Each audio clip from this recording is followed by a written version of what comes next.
Thank you for the introduction, and of course, thank you to Assemblymember James Ramos for mentioning that we did do a lot of work back in the 16 election, and as many of you recall, it was not easy. We were running against an incumbent in a district that had never been blue, and so it was an area where we had the similar demographics as you will see in the Senate race. It's very similar what we ran back then, which is now with the Senate race. The only thing is that I'm not running against an incumbent. It's an open seat, and the wonderful thing is that the 4th Assembly District is already within the Senate district, so which is great because we already have a little bit over a quarter of the district that has name recognition with my name there, and 2 to 4 election cycles within it. I do want to speak a little bit about what was mentioned earlier regarding the homelessness. The only reason why is because I just came back from a 7-hour flight trip, and I wanted to make sure I came back here, but I was invited to speak. We were our school district, San Bernardino Unified School District, the board president. We're the first district that actually included a resolution regarding census. And when you look at the census, we're doing a complete count that addresses some of the funding for our homeless population, but it also makes sure that the county supervisors, because at the end of the day, the county supervisors are the one that manages the money, and we have to make sure that they're utilizing that funding appropriately. So for us as a school district, we want to make sure everyone was counted for, and that's why I was invited up in down in the Nanelo conference to speak on this behalf. And then when you address the 65-year and older individuals, especially senior women, my mom her husband had passed away, and she was basically left homeless because some of the benefits didn't transfer to her. And what we realized is that there's a huge population of women over the age of 65 that are becoming homeless. So when you address the homeless issue, you also have to address that. She couldn't afford COBRA, so what happened? She didn't have any health insurance. And so when you address also looking at healthcare, looking at how we are helping individuals with their mental health, where their daily visits, their physical visits, it's important that we have something that's universal for all of them. But it's not just that, it's also looking at quality. At one point in my life, growing up, I didn't have health insurance. I don't know if any of you had at one point no health insurance. For us, we didn't have any health insurance, and my mom we would try to figure things out through home remedies and so forth. We would never try to go to the emergency room because one time I did, it was $10,000 that we had to pay. And this is a reality many families face, is that we have the government type of healthcare, but the problem with that is that it's not quality. When I received my first health insurance, I couldn't believe the difference. Anybody can tell me if you've gone through that. I went from 4 hours waiting for an emergency urgent care for my children to then waiting 30 minutes with healthcare. And so that's the difference. We can have universal care, but it has to be quality, and it has to be equitable, and we have to be able to treat individuals with dignity and respect, regardless of what income they have. So that's my thing. When you look at education, I was just recently endorsed by Delane Easton, and she constantly calls me regarding, she's a former state superintendent of public education, and she called me, and Abigail, we have to make education one of the top priorities in the state. We have to make education the top priority in the state because our children deserve better. And the thing is that there's a lot of communities that, depending on the zip code that you live, and I know other elected officials use this, but in my reality, I'm in San Bernardino, so this is for reals. This is not fake. Our children are growing up in environments that their future, depending on the education system, either they're going back into the projects and going into that school to prison pipeline, or they're going into that future of success from poverty to sustainability and success. And what are we doing differently? As a school board member, I've been elected there for 5 years, and this is what comes with an experience, with someone who knows how to work within the government system, is how do we make sure that our schools reduce that? So we went from the 60% before I had gone there to now the 90% of high school graduation. Something unheard of in our area. This is in San Bernardino. Something unheard of. So when you look at the amount of students that are going to college, our school district was the lowest then, and that was around 17%, and if you were a student of color, it was a lot less than that. And so now our school district, I made sure, you know what, we have to focus on students also achieving higher. What is high expectations? I use our school district as an example because this is the work I've done. You can't just say, Abigail, well, we don't know where you're coming from, what kind of work you've been doing. You know what, I've been doing the work. Before I was elected to a school board, I did community organizing with a nonprofit organization called COPE, looking at addressing the achievement gap among students of color, African American students, and Latino students. I am currently the only queer Latina, that's running for the Democratic Senate seat. And when you look at someone that actually came from the community itself, I went through 14 different schools. A lot of you have heard of my story before. I was in foster care. I had my children were being told at our school district, well, you know what, not all kids are going to go to college, but I thought, you know what, no, I want my kids to go to college. And I would ask parents, and they said, no, we want our kids to go to college, but only 1 out of 100 parents, or 1,700 out of 100 parents would their kids be able to go. So when I grew up knowing these different aspects of, wait, this is not right. But I didn't question it until I had my own children to figure out this is what's happening at many schools, many communities, many cities in our areas, that we have to create the change. And people will tell me, Abigail, and that's when you have someone that believes in the issues versus the one that didn't really grow up with it, and that's okay. But I grew up with it. When people would come to our school district and say, Abigail, that's not right what you're saying. That's not right what you're fighting for, reducing the school to prison pipeline by reducing the citations, which, if you don't know what citations are, equivalent to arrest records. So you can have a child that's 13 years old receive an arrest record and have to go through the process of expungement if they know how that works by the time they're 18 years old. This is a reality. And so in our school district, when people are telling me, Abigail, but you're eliminating these things, the consequences are not going to be there. You're just perpetuating more dangers for our community. And I would tell them, you know what? If you look at how we're going to change the difference of how we, the ultimate consequence of the students, you're basically saying, yes, go to jail, have that pipeline for them without looking at some alternatives. In our school district, we did put in restorative justice, PBIS, youth court. We've been trying to look at different measures, and it has made a huge difference. And the reason why I say this is because I have that experience in doing that. Our school district is the 9th largest school district in the state of California.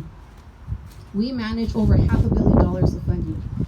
And within that, we have been able to sustain ourselves and allocate funding appropriately. When you look at the Senate district as a whole, I've already started.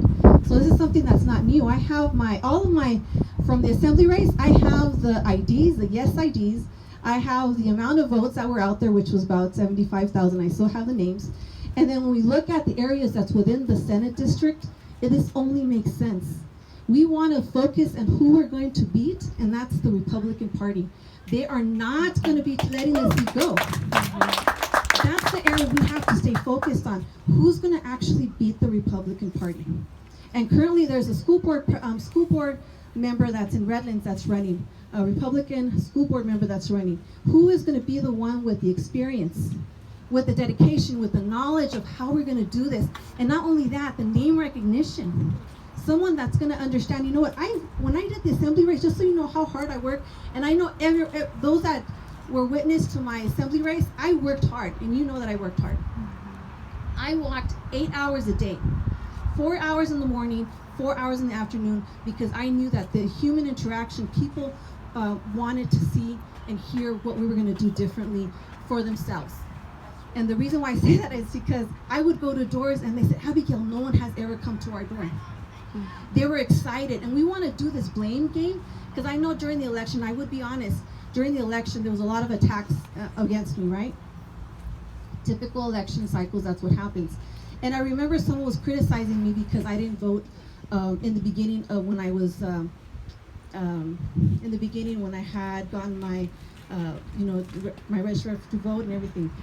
When you come from an immigrant family, when you come from a family that has no knowledge, you never seen anybody vote. They didn't teach you this in school. And so the knowledge of us, that's why I made it clear for us to reach out to every single voter, the people that we understand that can make a difference in this election cycle. We reached out to them, and they were excited because no one had gone to the door. So I am tired of us putting the blame game for those that are in the zeros and the ones. When you look at hyperpensity voters, yes, we're going to reach out to the hyperpensity voters, but we also have to not forget about those who have never been touched before. So I guess when you have to look at which candidate is going to address both this side and then this side, who's going to understand the needs of this side, and then making sure that we don't forget about this community. So this is where I'm coming from. I am running for the Senate seat. I know it was some rumors of other seats out there. This is something I'm focused on, and I know we have a chance to take this district. And just like how we worked hard for James Rommel's, amazing work that he's doing now at the assembly level, which I'm really proud of you, James, because we needed someone like you there. But it's also making sure that we have this district turn blue, but by a candidate that is not afraid to do the work and is not afraid to connect with the hardest hit communities too.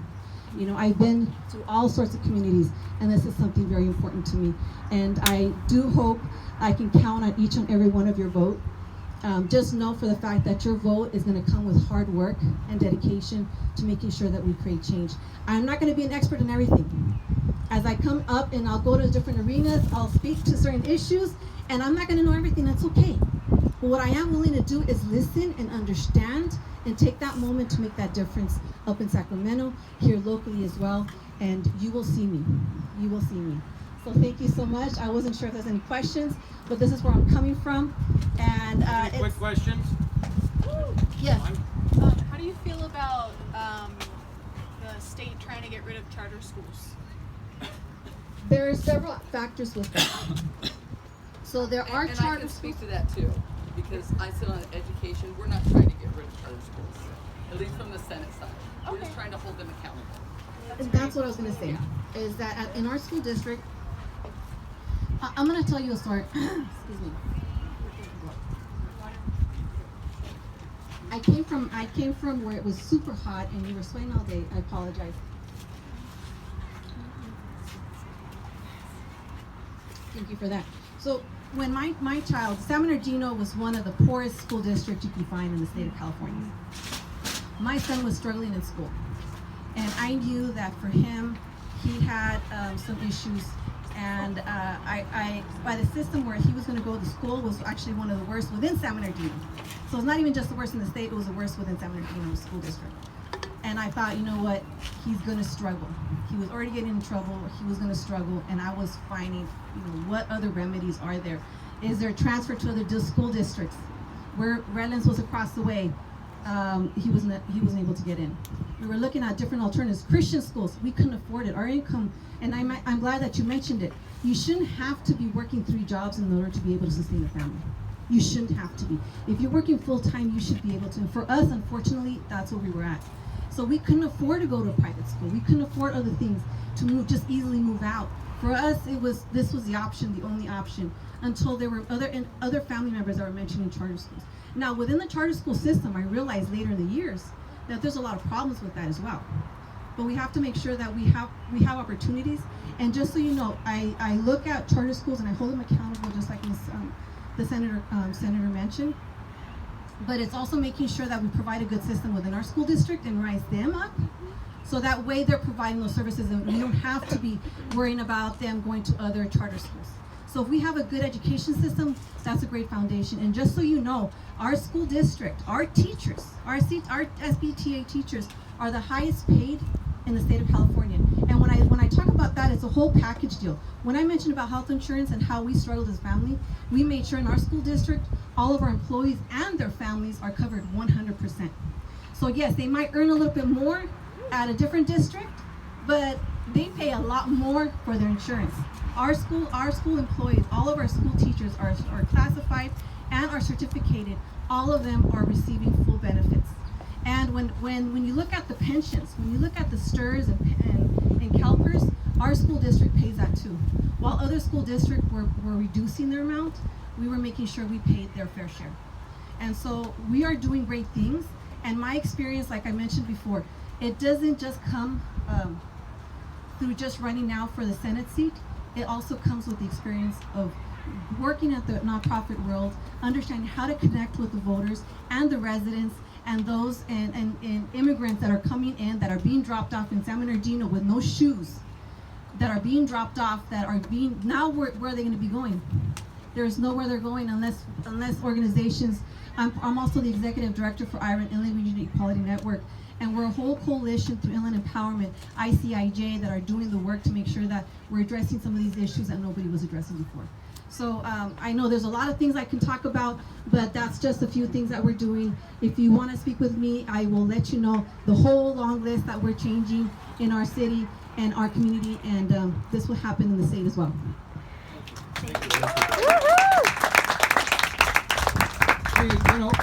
Chris Holden planned to be here, but he got tied up in church.